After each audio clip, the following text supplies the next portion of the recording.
Well, we've made it through the holidays, and now, as a nation, gearing up for another big event this year, the presidential election. Let's welcome Rosie Brown, Director of Voter Registration and Elections for Berkeley County. Welcome. Thank you. So, everyone's now just coming off of the holiday fever, and we're now all in on politics this year because before we know it, November's going to be here. But there's a few critical dates that we need to keep in mind as we get closer to the general election. My first question for you, Rosie, is anything in January that we need to be worried about? In January, there'll be the registration deadlines for both the Democratic and Republican presidential preference primary. Today, January the 4th, is the deadline for voter registration for the Democratic preference primary.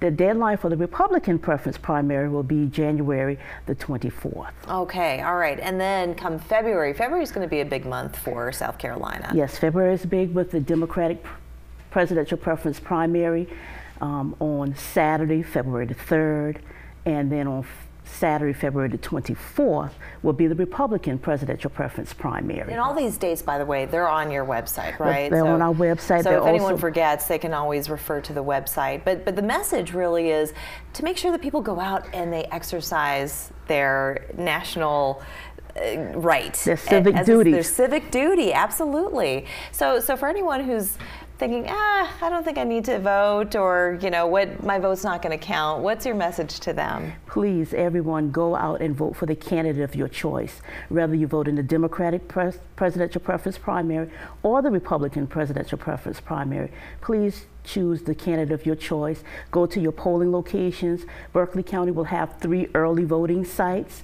There will be the St. Stephen's Library, the voter registration office in Mounts Corner, and the Hanahan Library. So we're covered the areas of the county. We have something in the northern end, of course, the county seat, and the southern end of the county. So regardless of where you live in the county, you can visit any one of those 3 early voting locations. That's great. And can anybody write in a candidate?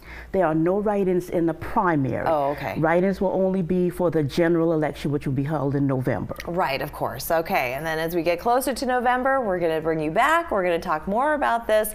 It's a very active time and an active season, so this must be very exciting for you. Lots of fanfare going on. It is. It is a busy time. It's a lot going on behind the scenes, but we just want to be ready for all of the voters to come out and vote for the candidate of their choice. And for anybody who's a little bit concerned about safety in voting and making sure that all votes are counted properly, what is your message to those folks who have heard of voter fraud and are worried that their vote's not going to count because of that?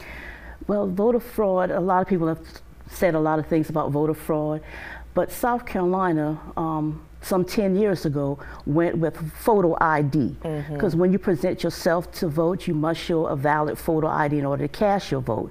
Your vote is secure once you cast it into the DS-200s, and those ballots are transported back to the election office on election night.